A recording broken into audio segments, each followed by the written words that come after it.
Welcome to Crap Power Net. This video is going to be covering the replacement of RDC DC2 controllers on the Kohler air-cooled residential generators. When you receive a new controller, you're going to receive a TT1589 sheet for instructions on replacement and installation of the controller. If you look at it, it says original issue date is 4/12. The actual issue date up in the top right hand corner is 10/16D. It's the current TT sheet. Models, so it covers models 6 kW through 60 kW residential, light commercial. Market is residential and commercial. Subject is the RDC DC2 controllers. It also covers a VSC, which is variable speed control generators. We're not going to cover that in this video at this time. The kits they're referencing here, GM84962, is referenced to the RDC2 green boards. The GM84963 is the DC2 green boards. And then we have a GM92089 is the RDC2 V4 red, essentially it's a blue board. And then we have a GM92090, which is the DC2 blue board controller. On here you're going to have instructions. It's going to go through the basic instructions of removal and replacement and controller setup and required after installation. We're going to go through that using SiteTech. We're going to go through and show the different controllers, what additional kits are going to be required as they're spelled out on this TT1589 on page 4. And we'll be covering that and pointing that out to you. Adding the relays, a fuse, and removal of a diode kit depending on which controller you're removing. A green board has a diode kit. You'll be removing that when you're installing the new RDC or DC2 controller with a blue board. So in the process of doing a controller replacement, the first is to identify what kind of controller is existing in the generator. So here in the picture we're showing you an RDC2, the original version. Identification at this RDC2 where you have your off, auto, run buttons on the bottom. You have your set and arrow up and arrow down. You also have your access panel with your USB connection to hook up with SiteTech. And you have your 20 amp breaker for your power boost circuit protection. If we take the controller and we flip it over, we'll see it's a green board, okay? And it's a standard green board with your P1 connector, your P2 connector, and your P5 connector for your connections. And then you have your 20 amp circuit breaker connections for your 55F and 55 that goes through that breaker. So with a green board, if you look on the end of the green board, there's a sticker on there and it gives you a date. Right here, this one's a GM77569. It has a 092413 is the date of manufacture. On controllers prior to September 15th of 2014, it is possible you might have a diode kit installed on that board, on that controller. On the P1, between the P1 connector on the controller and the engine harness. This is what will step down the voltage for your battery charging from the 14 volts down to approximately 13.6 volts. That kit will be on there. When you replace the green board with either a red board or a blue board, you're going to remove the diode kit and you will no longer need it during the installation. The next controller will be a red board. This particular one is a DC2 controller. As you notice, all you have on the front for buttons is off, auto, and run. And then you have an exercise set button. We do not have a select button or arrow up and down on this. Also on the DC2 and RDC2 red boards, all you have on the front is a USB plug that you can pull out to hook up SiteTech and communicate with it. When we flip the controller over, it looks the same. The only difference is the printed circuit board is red in color. With a red board, it's going to be, if you have a red board you're replacing with a blue board, it's a direct swap. There's no kits or anything. If you're going from a green board to a red board, you're going to need a conversion RDC2 kit, GM95104. And it's a kit that includes a 20 amp circuit breaker, a mini 20 amp circuit breaker, a breakout harness with a run relay and a run relay fuse. And this will plug right in on the P1 connector, and the engine harness will plug into the other side, incorporating this relay. You have to have this kit GM 95104 when you're going from a green board to a red board or a blue board. The kit is required.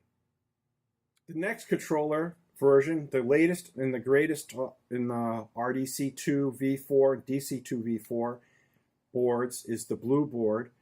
The very quickest way to identify if you have a blue board on the generator is the USB plug is gray in color. The other one is black on the red board, as I showed previously. The rest of it is all the same. If we turn it over, we see here the printed circuit board is blue in color. You still have your P1, your P2, and P5. If you go from a red board to a blue board, you don't need the additional kit. It's a direct swap, one for the other. And you don't need any other kits. I highly recommend having a GM 95104 kit on your truck as service spare parts. So if you run into a green board and you got to put a red or a blue board in, you have that kit. Otherwise, the controller will not work. So referencing on controller replacement, it can get a little bit confusing with the 3 different controllers. If you go to TT1589 on page 4, it has 2 figure 7 and figure 8 that gives you the different controllers, the controller part numbers, and what kits are required with which controller, and if they're not required. So on here they have original controller, which is a green board. Then over here they talk about the revised controllers with red or blue boards, and whether there's a kit required or not a kit for those specific controllers. So you can reference this if it's confusing on my previous explanation. So now I'm going to show and demonstrate an actual controller replacement. So on back of the controller again, we have a P1 connector. We have our 20 amp circuit breaker with 55F and 55 going to it. It's a green board. We have our P2 and our P5. Our P5 is our AC 120 volts that are coming in and gets rectified to our DC battery output voltage. So we want to make sure that the breaker supplying that AC voltage is tripped at this time. Otherwise, there's a chance when you disconnect that P5 connector, if you don't pull it right off, you could create arcing and burn up the connector pins and sockets. And in that case, unfortunately, with this connector, you'd have to replace the whole engine harness. So you want to disconnect your P5, you want to disconnect your P1, you want to unplug your 20 amp, your power boost circuit breaker, 55 and 55F, and unplug your P2. And that is disconnecting the controller. So we're going to be installing an RDC2 version 4 controller. It has the blue printed circuit board. So first we have to, with doing that, we're going from a green to a blue board, so we need to install the RDC2 kit GM 95104 kit. The GM 95104 kit. In that kit again, as going over it again, has the harness with a relay and a fuse and the 20 amp circuit breaker for your power boost. So we need to hook in this circuit breaker because it's no longer mounted in the controller, it's outside of the controller. So we'll plug this in to our 55F and 55 leads. That's it. That will be secured down underneath the controller as we put it together. We flip this over, we can hook up our P1 connector. The P1 is going to plug into our harness here. Then the other one will plug into our controller. So now we've incorporated a run relay and the fuse into the harness. So the run relay, is what it's doing is actually this relay is being used, so they're not using output voltage from the controller to power the fuel solenoid. The output from the controller is energizing the relay coil, changing the state of contact, sending battery voltage through the relay to the fuel solenoid, being protected by this fuse. So we have the P1 connected. Now we need to hook up our P2 here. Plug that in, and then our P5. All right, we have it all connected up. And if you look in the junction box next to your crank relay, there's another hole that you can mount your additional relays to onto. Whoop.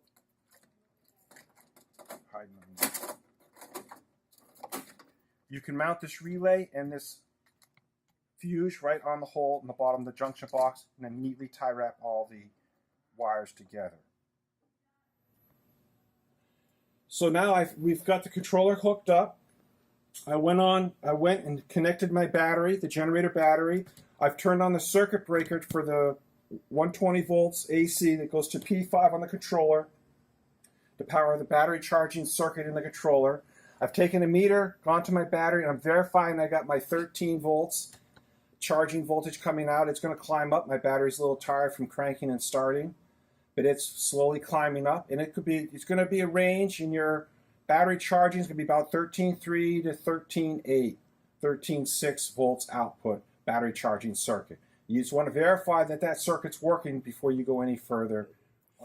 So now that we have the controller hooked up, we verified it's got the battery charging circuit is working properly. Now we got to connect to SiteTech and program the controller. So we're going to take the USB-A to USB mini connector. We'll plug in that into the controller.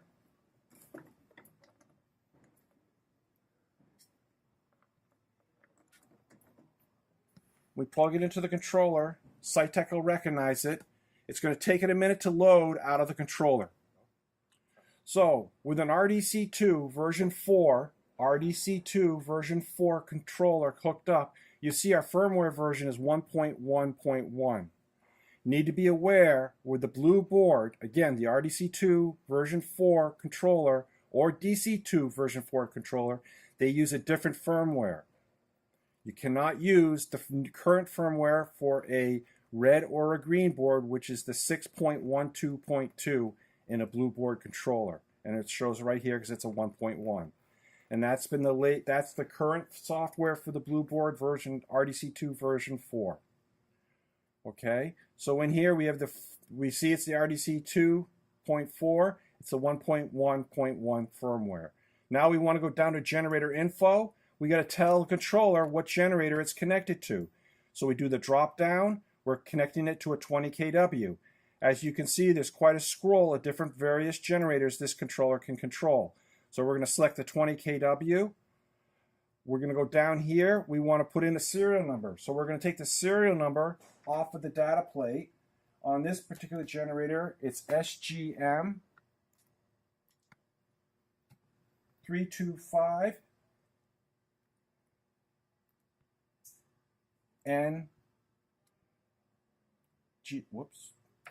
JN. There's our serial number. The rest of it we don't need to populate. Don't worry about the alternator part number. Don't worry about the engine part number. Engine model number, when I take this, so this information that I put in here, the 20 kW, the serial number, is in SiteTech. Now I want to load it into the controller, so up on the toolbar, I hit Apply Changes. It says Device Operation in Progress. Now it's programmed it. As you see, the engine model number is automatically populated based on me selecting the 20 kW generator. So when you select any generator, it's going to populate the engine. So the controller knows now what engine it's controlling or what engine is connected to it. Our next step will be going down to our genset system configurations. We want to verify it's 240 volts, 60 hertz, single phase. Now, if it's another generator, if it's a three-phase, you're going to a three-phase or a different voltage, you put in the different voltage and you drop down and select whatever wire configuration you have on the stator. In this case, we're doing a single phase at 240 volts. That all checks out. We go down here. We have it at standby, 12 volts. English, you can do English or metric. We scroll on down. We have natural gas. If you're hooking the generator up or is connected to a load control, you're going to want to select the type of fuel the generator is running on. That is going to determine what the kW and the amperage load the generator can carry, and it's going to be part of the control of the load control. And that's dealing with this genset maximum percent capacity. That is the 70%. It will stop adding load. So on a 20 kW, on LP, at 14 kW, it will stop adding load. Then you have a genset overload percentage is 85%. At 85% load, it will start shedding load. With a 20 kW on LP fuel, at 17 kW and above, it will start shedding load. So we verified all that, and we scroll on down. And the only other thing we want to go to a voltage regulator, and we have it at 240 volts, so we're all set, we're programmed. This controller is now programmed to run the generator. The only thing I have left now is to go and program the date, the time, and the exercise in the controller, and that will get rid of our active faults and warnings here. So on the controller, when you initially power it up, it's going to ask you language, English. If you just hit the select button, it will select the language. Now it's asking you to set the date. So we need to arrow up 2017, hit the select button. It's going to ask us what month. We're going to arrow up June, September, hit the select button. Now we need to hit the date. It's September 5th. Now it's asking us for the time. So now we're going to set it. So we're going to arrow down to 11, select, and then we're going to go up to 11:30, select, and guess what? I got to reset my time, but we're going to move on.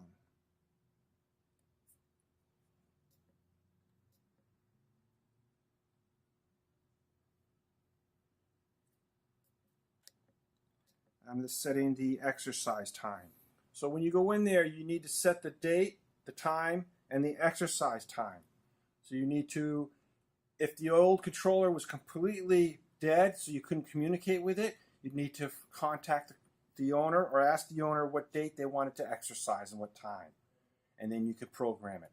If the controller wasn't completely dead, you can go in and you can look and see when it was last exercise was and when to program it to exercise the next time. So now the controller is plugged in. Down here I know my controller is communicating. I have a telephone pole. I got a green LED that's showing me I have utility power available, and my contactor's in the normal position, so the utility is feeding the house. If I ran the generator, the red LED here would come on. It's signaling I have generator power available. If I transferred it, this would turn to a red LED showing the generator is powering the house.